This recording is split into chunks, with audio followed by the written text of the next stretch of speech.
Now that we've hopefully got you on a good schedule and just got your basics, your skeleton down, it's time to talk about your fuel or your blood of the body that we're building, because without our fuel, all the technical knowledge that I'm going to cover in the following videos will mean nothing. Well, what is our fuel? It's our vision. It's our why. When we have a strong why, obstacles aren't obstacles anymore. They're simply stepping stones on the way to success. They're learning lessons. They're opportunities for growth. When we have a strong why, it doesn't matter what gets in our way. We always overcome it. An important understanding when it comes to vision, I got it from the common denominator of success, but it's when our vision is massive and clear, we don't see the problems. Because a person's strength, it's not the strength of the person themselves, it is the strength of their vision. Our endurance is directly in proportion to the size and strength of our vision. So if you feel tired, if you feel kind of lazy here and there, if you feel like you don't really want to do anything but sit around and sit on the couch, it's probably because you don't have a reason to do anything else. It's probably because you don't have a purpose. So if you're tired of living a purposeless life, if you're tired of just jumping from one pleasure to the next without feeling like you have any sort of direction, you're not going to find it in a career. You're not going to find it in a relationship. You're going to find that spark in your purpose, your life's purpose. So when we're talking about big picture, when we're talking about vision, it's important to understand that if we don't do this, we will cause pain for ourselves. We have to innovate or we will die. Our personal vision always needs to be innovating and evolving. Otherwise, we're going to get left behind, not just by society and how quickly things are growing and technology and all that, but we're ultimately going to get left behind by our accomplishments because we're going to begin to accomplish things in our vision. So we have to first understand that this vision is an ongoing thing. It is an ongoing process. The 5 steps I'm going to give you today are simply a starting point. We must revisit them as often as possible, because whether or not this exercise is exciting to you, I promise you, nothing else will happen if we don't do it. I often tell people that if you're struggling with motivation, it comes down to 2 things. Either a lack of knowledge, because if we don't believe we can do something, if we don't have confidence we can accomplish something, we're not very motivated to tackle it. And more often than not, it's a lack of clarity of vision. They either don't have a vision or they're not connected to their vision. They have one, but they're not thinking about it actively. So do these 5 steps and you will not only have clarity of your vision, but you're going to feel motivated, you're going to feel excited, you're going to have purpose and passion in life. So step 1, why are you here? Starting with your vision baseline. Just bare bones. What do you feel like is your purpose on earth? And keep journaling until you uncover stuff. I believe that freehand writing is a great way to discover things. It's a great way to find our purpose if we're having trouble at the beginning. Another great question asked is, what do I want? And this is where you write out a list of what we call B's, do's, haves. You write out 10 things you want to be, whether it's compassionate or patient, 10 things you want to do, which could be traveling to X, Y, or Z, or having some sort of experience, skydiving, whatever the case may be, 10 things you want to do, and then 10 things you want to have. And those are the materialistic things. Another good question in this exercise of why are we here is, how would you like to be described at your funeral? Because that's beginning with the end in mind, as Stephen Covey says in the 7 Habits of Highly Effective People. And then the last series of questions is about your destiny. It's, what is my destiny? What is the impact that I want to make in the world? Now, these are some heavy questions to ask. So if you're having trouble with it, once again, start small. What is my purpose this upcoming year?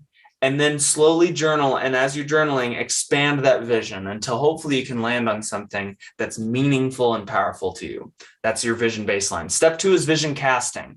That's where you create a compelling goal and vision for your life that inspires you as well as others. And cast it out. Cast it out 1 year, 5 years, 10 years, and 30 years. So sometimes it's easier to start with the big one and then reel it back in.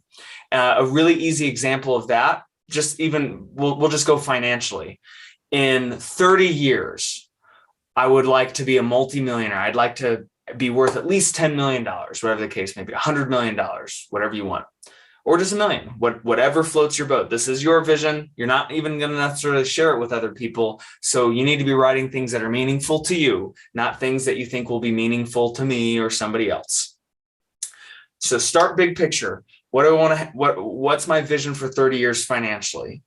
Okay, so if I want to have 100 million in 30 years, then maybe I want to have like 10 million by 10 years, because it tends to compound as it gets bigger. So if I have 10 million by 10 years, then I need to have, a couple million or $1 million by 5 years. And this upcoming year, I want to make 100 grand, or I want to make 6 figures. I want to make 200 grand. So now you can get more precise with those numbers. I'm just giving you an example, but that's how you want to cast your vision out. Which leads to step 3. This is a really fun one, vision manifesting.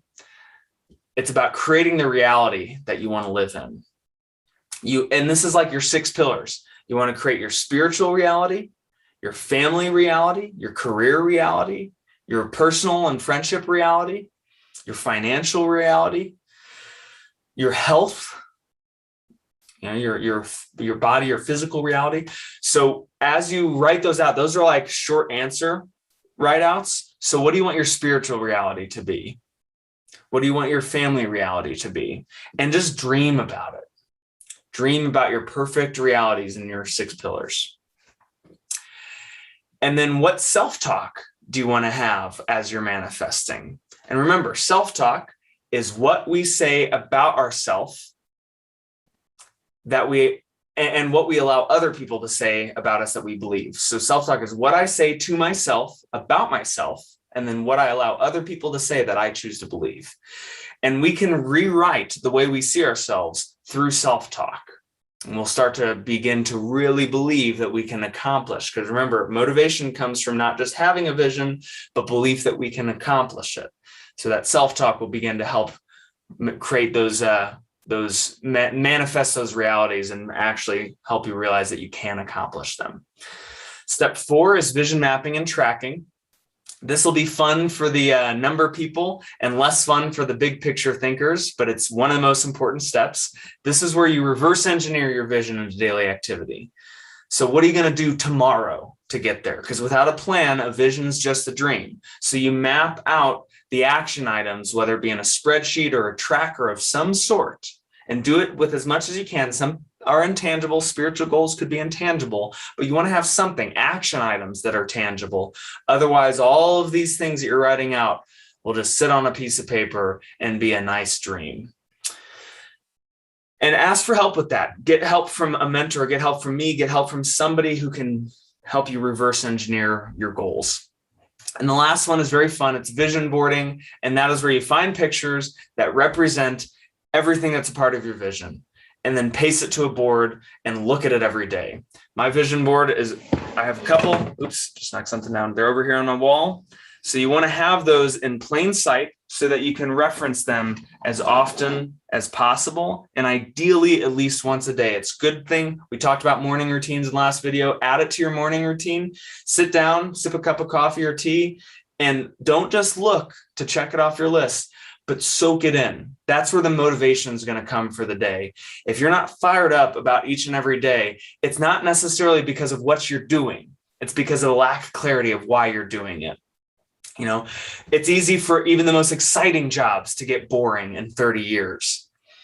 But if you have clarity of your purpose, if you have clarity of vision and you connect with it every morning, you'll be fired up, you'll live a purposeful life, and most importantly, you're going to be happy and peaceful, and that's what we all want. So go do the 5 steps to vision casting. Don't move on until you have done those steps, because they will be your fuel to everything else that we talked about.